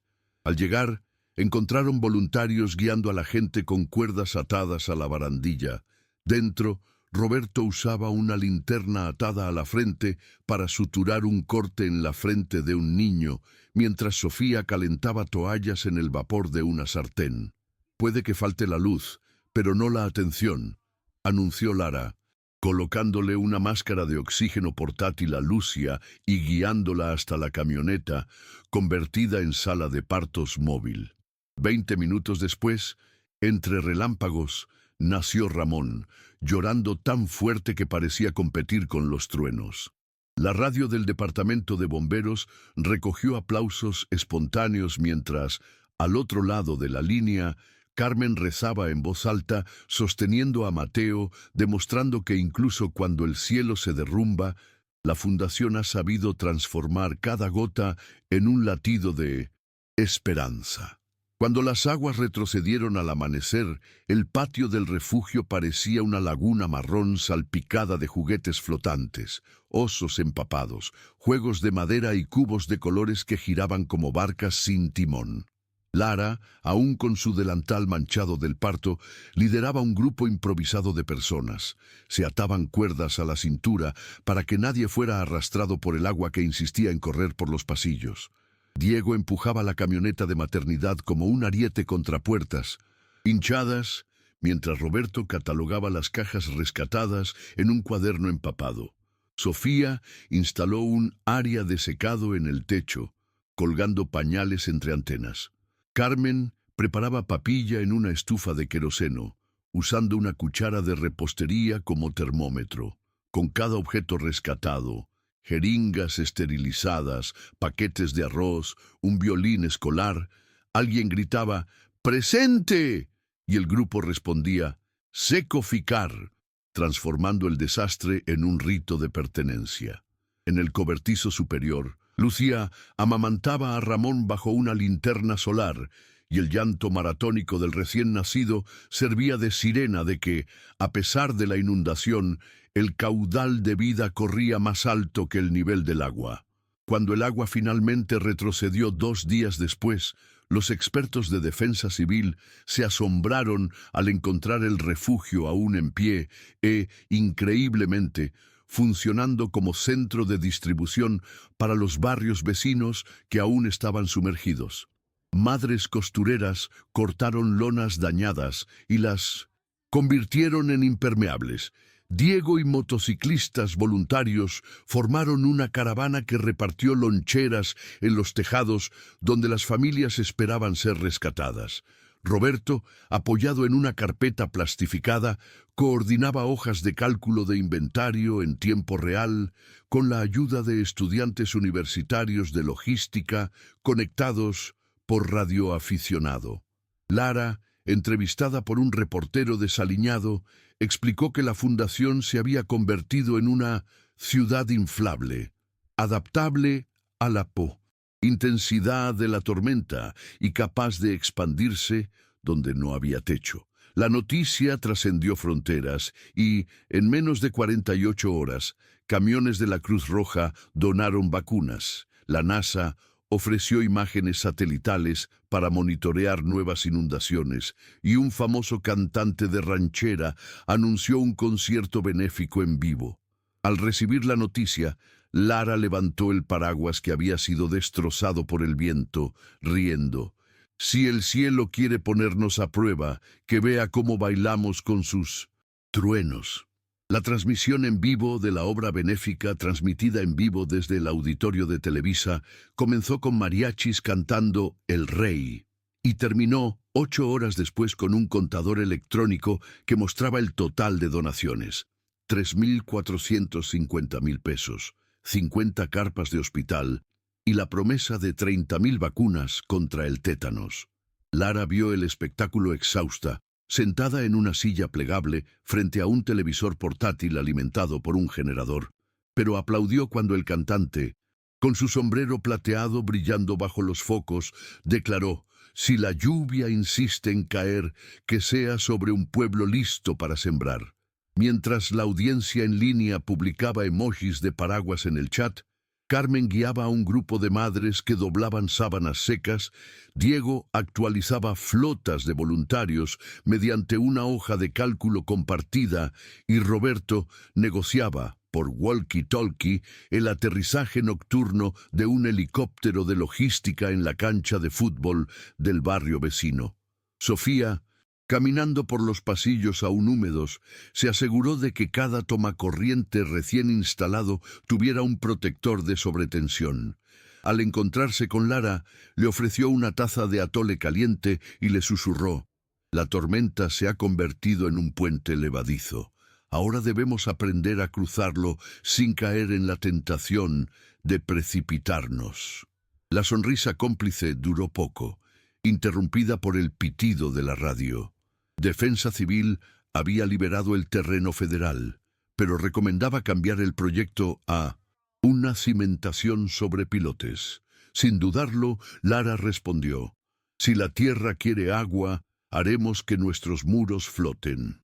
30 días después, cuando los jacarandás volvían a florecer en las avenidas de Guadalajara, una hilera de estacas de acero emergió del suelo a orillas del río Atemajac, asemejando los esqueletos de barcos atascados en el lodo. Ingenieros universitarios siguieron los cálculos de Roberto para construir el primer refugio sobre pilotes de México, con pilares capaces de soportar inundaciones de hasta 3 metros. Diego apodó el proyecto Arca Azul y el nombre se quedó. La ceremonia de colocación de la primera piedra comenzó al amanecer, con Lara, con un casco amarillo, sosteniendo un mazo que previamente se había usado para demoler las paredes mohosas del refugio original. «Hoy nos rompemos, sembramos», anunció, antes de golpear la primera estaca piloto, haciendo saltar chispas que se perdieron en el viento húmedo. Mateo aplaudió desde dentro de la eslinga y el estruendo resonó entre las colinas aún salpicadas de casas inundadas. Carmen repartió listones de tela para que cada visitante atara sus deseos a los pilares. Roberto recitó un pasaje de los Salmos sobre encontrar refugio en tiempos de tormenta. Sofía presentó una colorida maqueta que mostraba pasarelas colgantes que conectarían salas de maternidad, una panadería comunitaria y un laboratorio de prótesis 3D donado por un instituto canadiense.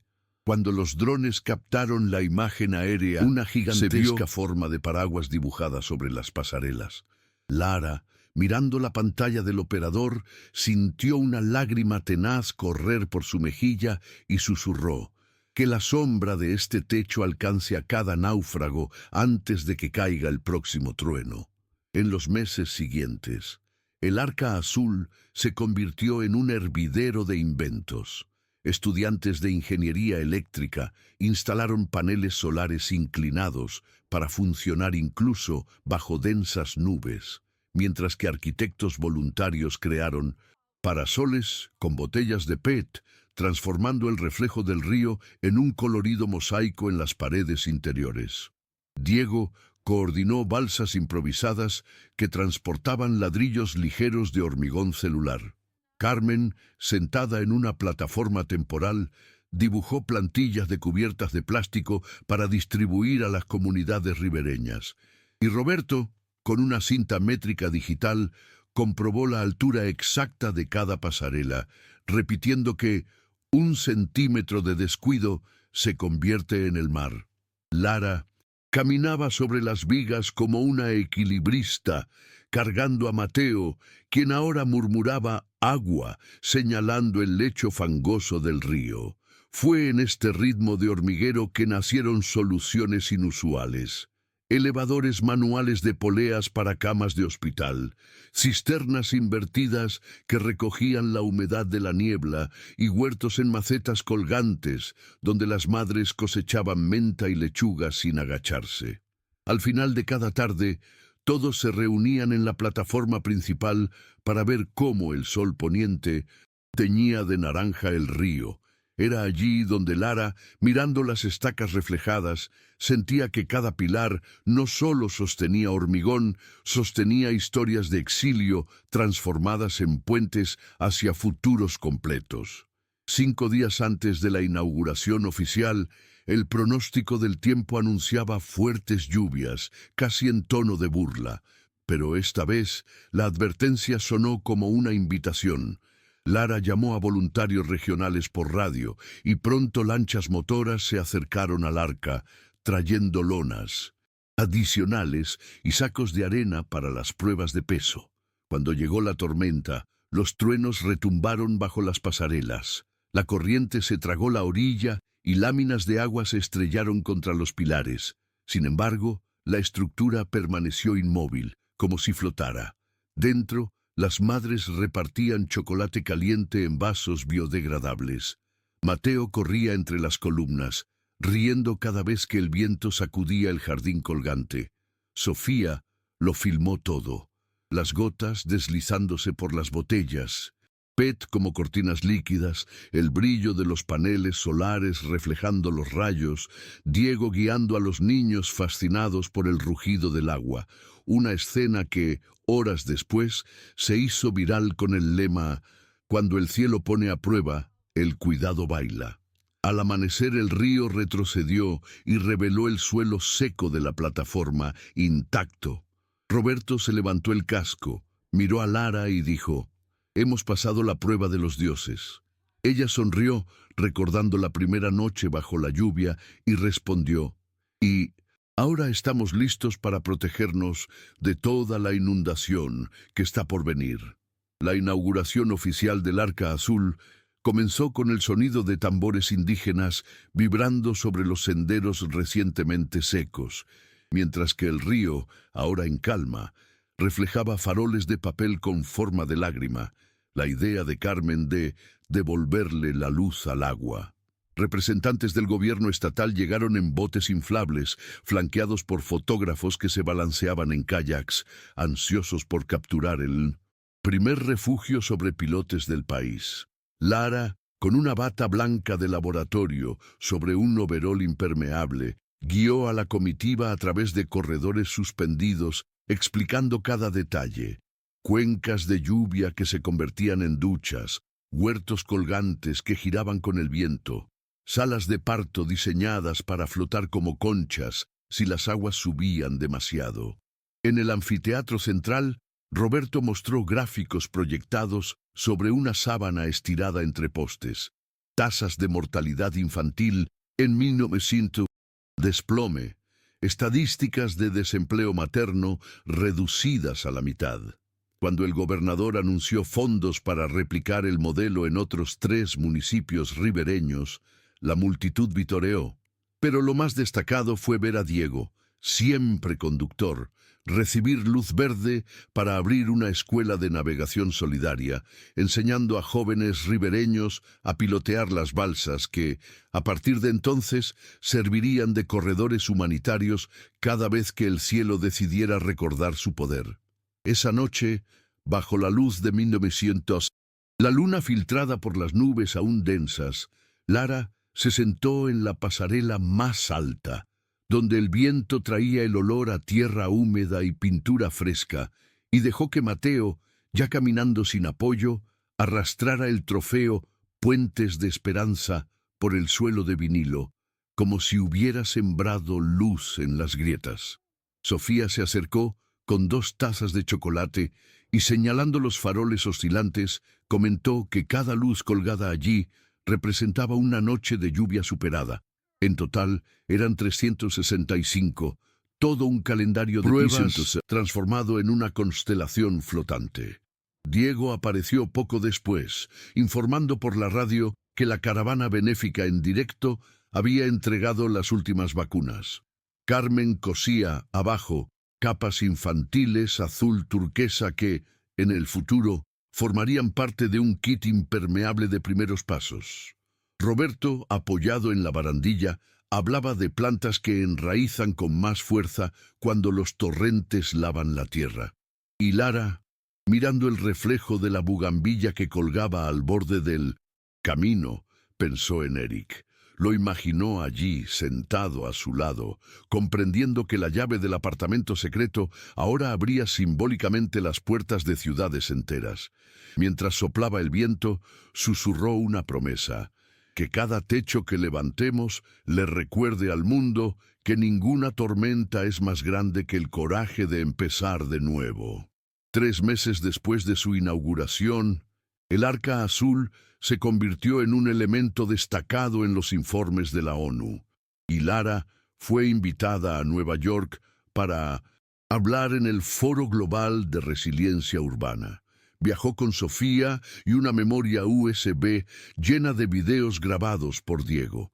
Madres cosiendo chalecos salvavidas, Roberto mostrando sensores de nivel de agua conectados a sirenas de madera reciclada, niños recogiendo lechuga en macetas colgantes, mientras las aguas de la inundación pasaban bajo sus pies. Entre el público, lleno de corbatas y auriculares de traducción simultánea, Lara abrió la presentación sosteniendo el paraguas original, ya medio roto, que la había cobijado la noche en que fue desalojada. Dijo que ese lienzo, aunque deshilachado, había sostenido todo un futuro porque tenía brazos que lo sostenían.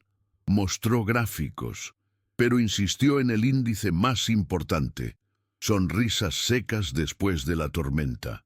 Recibió una ovación de pie.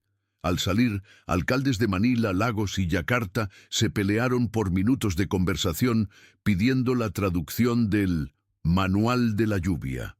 En el taxi camino al hotel, Lara recibió un mensaje de Diego con una foto de Mateo luciendo una capa turquesa y sosteniendo el cartel «Bienvenida, mamá. El río te espera tranquilo». Al regresar, encontró la fundación prosperando ante nuevos desafíos. La sequía posterior a la tormenta había dejado a barrios enteros sin agua potable, y la misma red que había aprendido a nadar ahora necesitaba aprender a cavar. Roberto había presentado un proyecto de pozos artesianos alimentados por bombas solares. Carmen ya estaba cosiendo cubiertas protectoras para los paneles fotovoltaicos.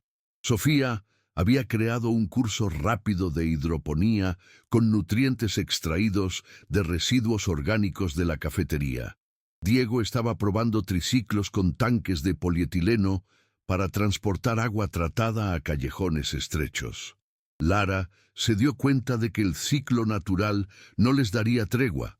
Si la lluvia era una prueba de ahogamiento, la sequía sería una prueba de sed. Y convocó una reunión en la terraza superior. Frente a 30 voluntarios, declaró que la fundación cambiaría su nombre a Puentes de Lluvia y Sol, simbolizando la misión de afrontar los extremos climáticos. Propuso que cada refugio adoptara un gemelo en regiones áridas, intercambiando conocimientos por semillas resilientes. Mientras Mateo jugaba apilando piedritas, concluyó: si aprendimos a bailar en el agua, aprenderemos a cantar en el polvo. Lo importante es que ningún corazón quede a la deriva, ni en el diluvio ni en el desierto. En menos de 10 días, el plan de sequía se convirtió en escenario de Minzo un nuevo enfrentamiento. La empresa privada Aguas Claras, concesionaria regional, envió un aviso amenazando con demandar a la fundación por perforar un acuífero sin licencia y competencia desleal. Lara leyó las 8 páginas selladas mientras caminaba por la pasarela más alta, sintiendo el viento seco quebrarle los labios y recordando el sabor a óxido que la lluvia le había dejado. Ahora no había agua, pero aún persistía la sed de justicia. Roberto recopiló informes que demostraban que el pozo artesiano estaba fuera del área de concesión. Diego rastreó camiones fantasma que llenaban cisternas públicas por la noche y luego vendían agua a precio de gasolina. Sofía recopiló testimonios de madres que pagaban la mitad del salario mínimo por galones de dudosa procedencia.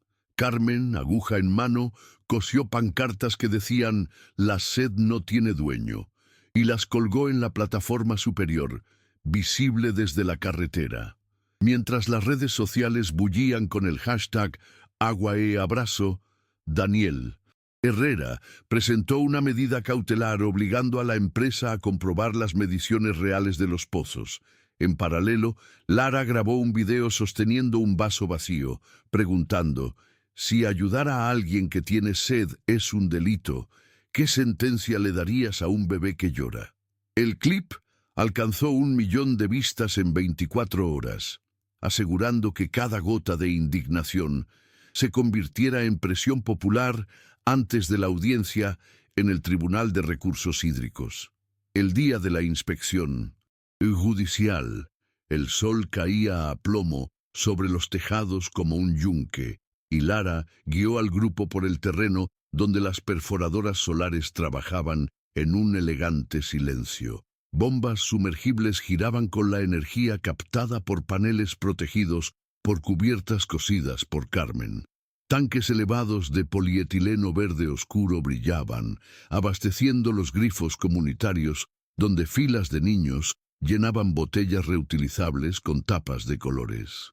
Roberto presentó gráficos en una tableta alimentada por un banco de energía solar, mostrando que cada litro extraído se compensaba recargando el nivel freático mediante un sistema de infiltración lenta. Pequeños lagos artificiales rodeados de bambú, obra de agrónomos voluntarios. Diego hizo una demostración de los triciclos torpedo, vehículos ligeros con tanques de 200 litros, capaces de llegar a callejones estrechos. Pisó el acelerador y finos chorros rociaron agua sobre el asfalto caliente, levantando vapor que provocó los aplausos de los residentes. El perito judicial tomó muestras, analizó el pH y confirmó que el agua era más potable que la del suministro convencional. Ante las cámaras, Lara abrió el tanque de agua, llenó un cubo y se lo echó en la cabeza.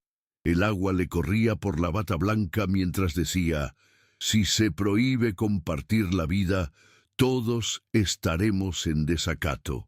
A la mañana siguiente, el juez suspendió la multa de Aguas Claras y ordenó un estudio para replicar el modelo de pozo solar en otros 12 barrios, transformando una vez más una amenaza en un trampolín para nuevos techos de esperanza.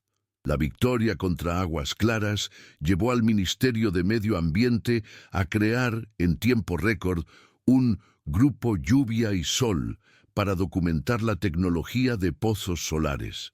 Roberto fue nombrado consultor técnico. Sofía recibió una beca para capacitar a agentes de campo, y Diego comenzó a coordinar convoyes de triciclos torpedos en municipios vecinos. Entre reuniones virtuales con alcaldes de regiones semiáridas, Lara volvió a recorrer los senderos de Arca Azul, ahora teñidos por la sombra de los invernaderos recién construidos para el cultivo hidropónico de tomates cherry. Sin embargo, el ritmo frenético le pasó factura. Una mañana, mientras guiaba a una reportera por la sala de neonatos, sintió dolores punzantes en el pecho y su visión se nubló como un cristal empañado. Antes de que pudiera disimularlo, Carmen la agarró del brazo y Diego bajó la cámara y la depositó en la banca de espera. El diagnóstico en urgencias fue claro: agotamiento agudo y anemia, una combinación que podría convertirse en una tormenta interna si insistía en dormir 3 horas cada noche. De vuelta en el Arca, Lara encontró un recordatorio entrañable. Unos voluntarios habían instalado una hamaca entre 2 vigas, con un cartel que decía: «El techo también es un lugar para descansar». Sentada allí, observando a Mateo empujar un carrito en miniatura sobre tablones que habían resistido inundaciones y sequías, se dio cuenta de que proteger el puente significaba asegurar los propios pilares antes de que cualquier tormenta interna pudiera derrumbar todo el proyecto. Decidida a dar un paso atrás para asegurar lo siguiente, Lara instituyó la regla de la marea. Ningún voluntario, incluida a ella misma, Permanecería más de 8 horas seguidas en el refugio sin un descanso obligatorio de 2 horas, y cualquier correo electrónico enviado después de las 10 p.m. solo se respondería al amanecer.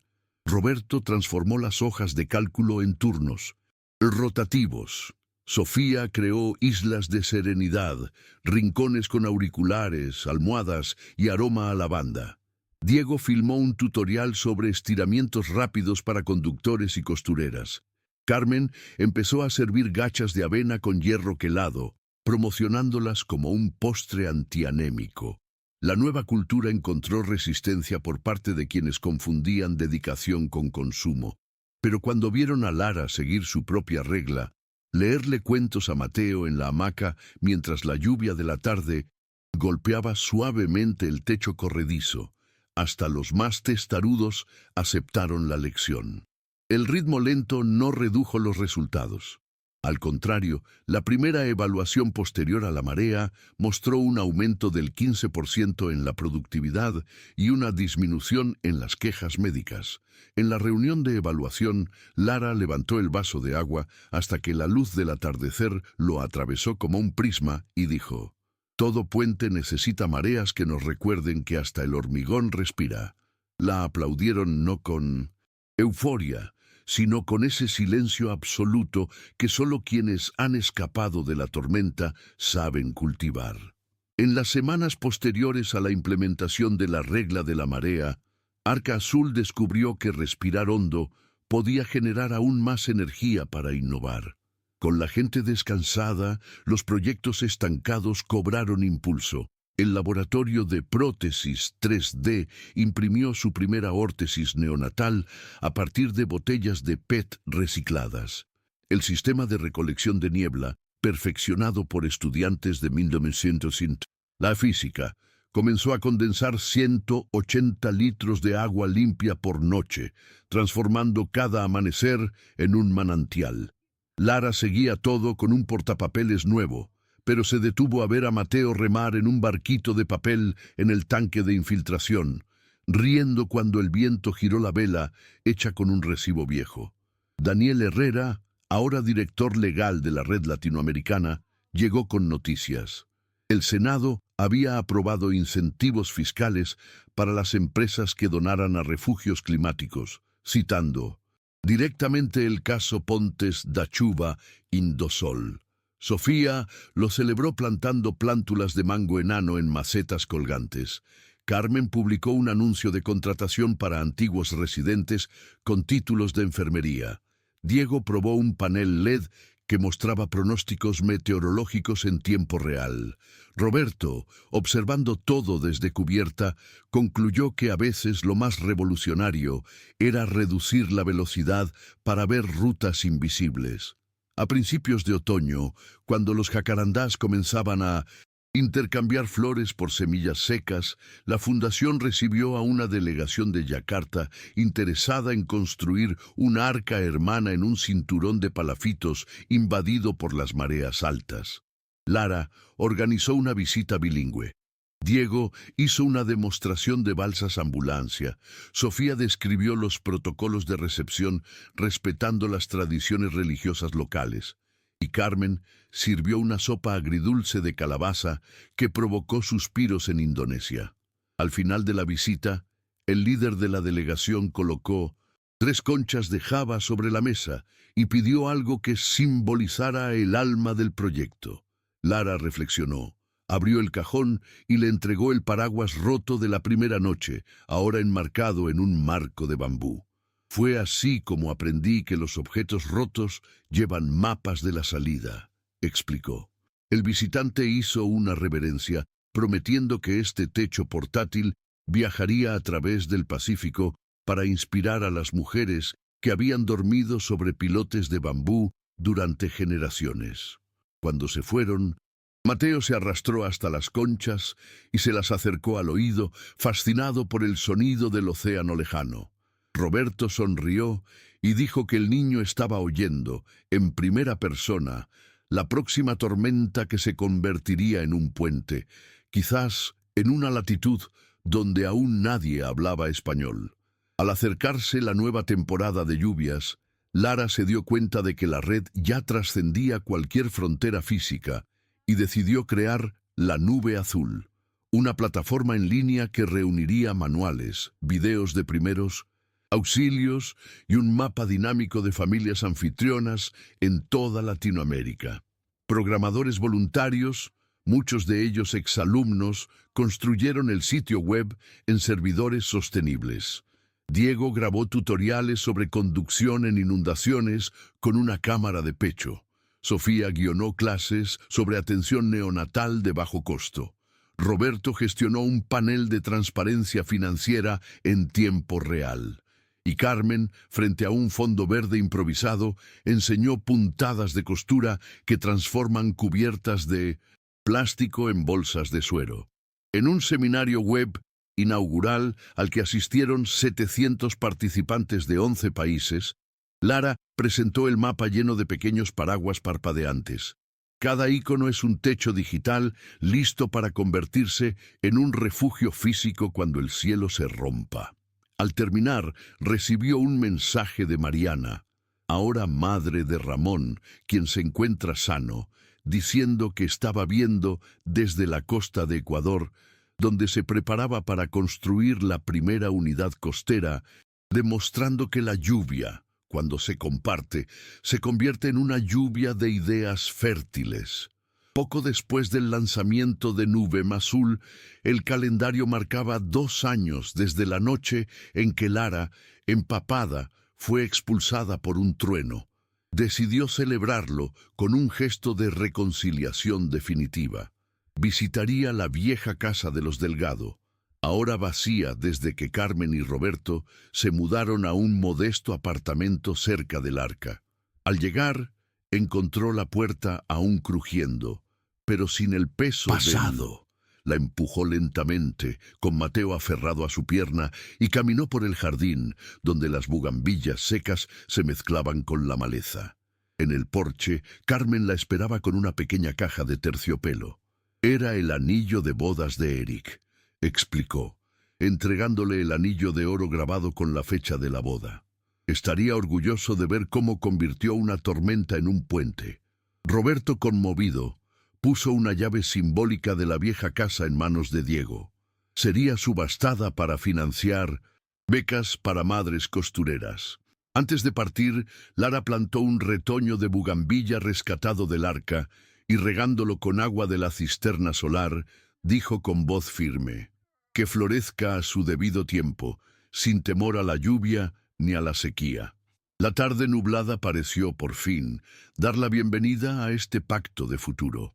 Cuando finalmente se llevó a cabo la subasta de la antigua casa Delgado, un cielo verdoso de la tarde anunciaba tormentas lejanas. Pero el salón comunitario estaba iluminado por luces, LED y las sonrisas de madres ansiosas. Diego, ahora el maestro de ceremonias oficial, hizo caer el mazo, la misma cuchara de madera de la primera subasta, ante un público que incluía profesores universitarios, pequeños empresarios de panadería e incluso coleccionistas de arte popular, todos dispuestos a transformar muros de recuerdos en becas. La oferta ganadora, presentada por una cooperativa de vivienda, alcanzó una cantidad capaz de financiar 40 cursos técnicos de enfermería, así como un básico de máquinas de coser industriales para el taller de Carmen. Mientras Roberto firmaba los términos de la venta, Lara explicó al reportero local que esta transacción resumía el proyecto. Recopilamos ruinas sentimentales y las intercambiamos por futuros mensurables. Al final, los estudiantes de la primera clase de enfermería, antiguos residentes del albergue, se vistieron con batas blancas recién planchadas y levantaron carteles con el nombre de Eric, prometiendo tratar a cada paciente como si fuera la Lara de aquella noche tormentosa. Cuando las primeras gotas de lluvia comenzaron a tamborilear sobre el techo de zinc, un coro espontáneo de aplausos acompañó el ritmo, sellando el momento como otro ritual de transformación donde el agua y la esperanza se mezclaron sin miedo. Días después, con las becas aprobadas y los contratos firmados, Lara reunió a la junta directiva de la fundación, ahora también compuesta por dos madres con estudios universitarios, un joven ingeniero ribereño y un representante de la comunidad indígena Wixárika, para definir los próximos pasos de la red móvil de techos. En la mesa de madera reciclada de la cafetería, mapas coloridos mostraban puntos de riesgo climático superpuestos a indicadores de violencia doméstica, y cada punto indicaba una prioridad. Sofía propuso probar módulos inflables que pudieran lanzarse en helicóptero a zonas aisladas. Roberto abogó por unidades equipadas con paneles solares flexibles para el desierto. Carmen sugirió talleres de costura móviles acoplados a camiones, transformando las carreteras en vías de formación. Diego, garabateando rutas con un rotulador, quería flotas de triciclos torpedos eléctricos alimentados por baterías recicladas. Lara escuchó a todos, anotó los pros y los contras, y concluyó que el siguiente prototipo nacería donde el mapa mostrara la máxima coincidencia: una comunidad pesquera en la desembocadura del río Santiago, que sufre tanto tormentas oceánicas como veranos áridos. Vamos a construir un refugio híbrido que respira sal y polvo, declaró, mostrando el paraguas roto y enmarcado, ahora el logotipo oficial de la expansión. Los aplausos resonaron entre el vapor de la sopa y el olor a pintura fresca, anunciando que la saga continuaría, porque mientras existiera el clima, habría puentes que construir sobre el agua y los desiertos. 2 semanas después de la reunión, Lara, Diego y un pequeño grupo de ingenieros se dirigieron a la desembocadura del río Santiago, donde el estuario se encuentra con el Pacífico en una paleta de azules turbios y salitre espeso. El pueblo de San Andrés, con palafitos destartalados que crujían con el viento y barcos coloridos amarrados en rampas oxidadas, los recibió con el fuerte olor a pescado seco y polvo costero que rascaba la garganta. Bajo un sol que quemaba la piel y una humedad que se pegaba a la ropa, Lara presentó a los pescadores un plano del refugio Marea Nareya. Pasarelas anfibias que se elevaban con las mareas altas y se retraían durante las sequías, paneles solares inclinados para captar la brisa marina y colectores de niebla que destilaban agua potable en barriles azules. Algunos residentes, marcados por las cicatrices de los anzuelos y una larga desconfianza, se quedaron de brazos cruzados, temiendo un proyecto de ciudad que nunca llega. Entonces Diego abrió el maletero del triciclo torpedo y mostró una miniatura del paraguas roto, ahora sellado en resina. Explicó que esta reliquia había sobrevivido a rayos y sequías y que aún protegía a quienes creían en el primer gesto de cariño. El escepticismo se resquebrajó. Los ancianos intercambiaron miradas. Los niños tocaron el emblema y la conversación evolucionó hacia la medición de las mareas, con historias de abuelo a nieto. Entusiasmados, pero conscientes de los desafíos, Lara y Roberto comenzaron a cartografiar el subsuelo arenoso con geólogos universitarios, solo para descubrir depósitos salobres que corroían el metal en meses y acumulaban arsénico natural. Sofía, hojeando sus cuadernos, propuso reemplazar las vigas de metal con bambú tratado con una solución de bórax, abundante en la región. Carmen probó las costuras impermeables usando fibra de coco entretejida con hilos de PET reciclado, creando mantas ligeras que resistían el rocío marino. Sin embargo, faltaban fondos. El gobierno estatal alegó un presupuesto agotado después de la crisis de las inundaciones, y las empresas pesqueras temían que el refugio atrajera inspecciones sanitarias. Daniel Herrera sugirió usar el incentivo fiscal federal recientemente aprobado, pero el proceso requería una certificación ambiental en tiempo récord. Diego entonces, convocó a la Maratona Maransol, una travesía en kayak patrocinada por Microdonantes, cuyo recorrido de 40 kilómetros sería transmitido en vivo por Nube Mazul. Los pescadores se inscribieron en masa, orgullosos de mostrar su resiliencia al ritmo de las olas. Mientras remaban para recolectar recursos, también probaban las corrientes y las alturas de las olas para el futuro refugio híbrido. Con las primeras luces de un domingo despejado, 50 kayaks coloridos se alinearon en la caleta de San Andrés, cada uno luciendo mini banderines azules con la icónica sombrilla ondeando al viento salado. Lara, con un chaleco salvavidas sobre la camiseta blanca de la fundación, activó la transmisión en vivo en Nube Mazul, y el chat no tardó en vibrar en español, inglés e incluso bahasa, enviando emojis de olas y corazones. El silbato de salida sonó a las 6 en punto, y la flotilla partió, cortando la capa turquesa. Drones voluntarios transmitían imágenes aéreas que parecían videos promocionales de algún deporte extremo. Pero aquí, cada palada era una promesa de ladrillos, bambú y bombas solares. Diego, en la retaguardia, narraba datos en tiempo real. Ya pasamos de los 30.000 pesos, 50.000, 100.000. Los pescadores, que antes desconfiaban, ahora remaban como si persiguieran un banco de peces raro, mientras los niños corrían por la playa vendiendo paletas para sumar monedas a la colección. Tras 20 kilómetros el mar se agitó, olas de casi 1 metro sacudieron las lanchas ligeras y 2 kayaks volcaron. Sin embargo, en cuestión de segundos, los remeros vecinos formaron un círculo de rescate, un gesto que la cámara capturó y que el chat denominó el paraguas humano.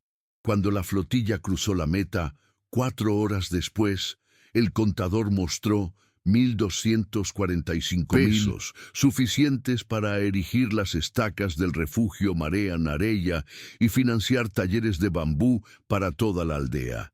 La celebración duró poco.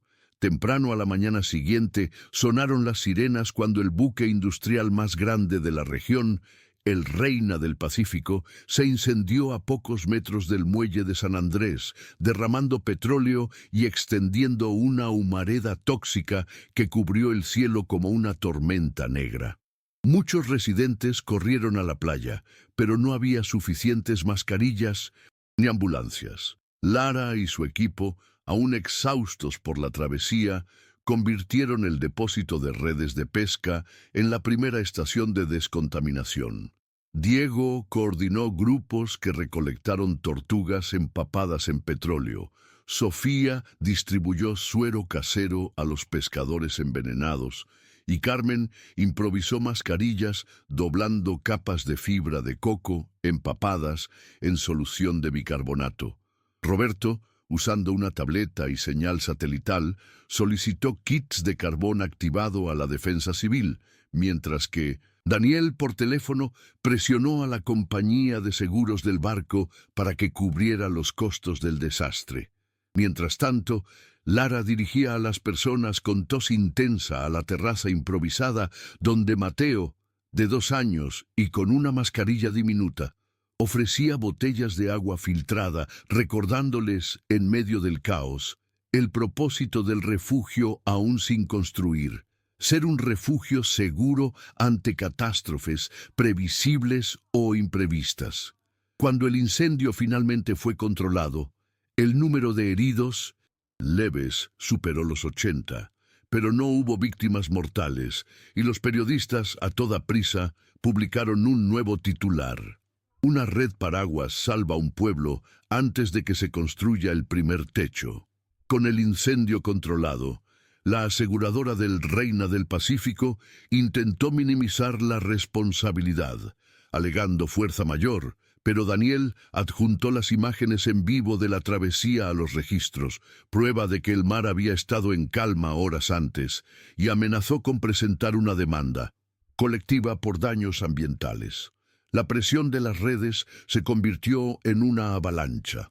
Los internautas exigieron a la compañía que pagara el refugio Mare Nareia, e incluso el ministro de Medio Ambiente retuiteó la etiqueta Larry dotelado a Omar. 3 días después, el director de la aseguradora aterrizó en helicóptero en San Andrés y anunció un fondo de emergencia de 4 millones de pesos para la aldea, que incluía financiación completa para cañas de bambú tratadas, bombas solares y un laboratorio de descontaminación de petróleo. Roberto actualizó las hojas de cálculo, sorprendido de ver que podían adelantar un año de trabajo. Sofía celebró describiendo itinerarios de capacitación para que los pescadores se convirtieran en agentes ambientales, mientras que Carmen enseñó a los niños a convertir botellas de aceite en ladrillos ecológicos. Diego negoció la donación de motores eléctricos para reemplazar las embarcaciones diésel, y Lara, ante cámaras aún empapadas de hollín, declaró: «Si el fuego intentó consumirnos, ahora derretirá el miedo y forjará la solidaridad en acero nuevo». Al caer la noche, el espejo del Pacífico reflejó antorchas purificadoras que parecían estrellas descendiendo para purificar el agua. 40 días después, bajo una brisa que mezclaba sal y aroma a bambú recién cortado, postes verdes se alzaban bajo la luz dorada del amanecer, trazando el contorno del refugio Mare Nareia sobre el tranquilo estuario. Las pasarelas anfibias ya se mecían con las pequeñas olas, probando juntas lubricadas con aceite vegetal extraído del pescado. Colectores de niebla goteaban de barriles suspendidos, mientras que paneles solares flexibles brillaban como escamas al sol. En la ceremonia inaugural, los residentes vistieron camisas turquesa teñidas con pigmento natural, y un coro infantil, ensayado por Carmen, cantó versos que mezclaban español y wixárika. La lluvia y el sol, el mar y la arena, tejen alas en nuestra piel. Diego llegó en el primer triciclo torpedo eléctrico cargado con redes limpias. Sofía entregó certificados como agentes ambientales recién graduados. Roberto, portapapeles en mano, mostró sensores conectados a la nube azul que alertarían a la gente sobre mareas extremas en tiempo real. Lara subió a la plataforma central, sosteniendo a Mateo de la mano, que ahora resonaba como un techo entre las conchas de Java, y clavó el paraguas original, sellado en resina, en la arena. Que este símbolo nos recuerde que ninguna llama, ola o polvo puede impedir un puente cuando las manos se entrelazan. Los aplausos de los pescadores se mezclaron con el rugido de una ola mayor, como si el océano sellara el pacto entre la tierra, el agua y la esperanza. Un año después, en una conferencia transmitida desde Arca Azul a 30 países, Lara apareció con Mateo en su regazo y proyectó un mapa salpicado de íconos de paraguas parpadeantes en 5 continentes. Prueba viviente de 100 refugios activos. En el escenario virtual, Carmen mostró cubiertas de bambú cosidas en San Andrés, que ahora protegían a niños en Yakarta, mientras que Diego celebró los triciclos torpedo que habían viajado 40.000 kilómetros sin exhalar un solo gramo de carbono, y Roberto mostró un algoritmo que predice marejadas ciclónicas y sequías 15 minutos antes del pronóstico oficial del tiempo. Sofía, hablando desde Tepatitlán, dijo que cada madre que se ha graduado apadrina a otra, creando una cadena que se extiende como bugambilias. Cuando el Lil se tuteó, moderador preguntó qué fuerza movía esa red. Lara levantó su paraguas de resina, sonrió y respondió: «Es lo mismo que mantiene unidas a las nubes, pequeñas partículas que se aferran para hacer llover el futuro». Los aplausos virtuales estallaron como fuegos artificiales. Cerca de allí, el anillo de Eric que colgaba de la barandilla brillaba silenciosamente. Un recordatorio de que el puente más largo del mundo comenzó con una sola tormenta. Una clave secreta y el paso valiente de una madre joven que se negó a hundirse.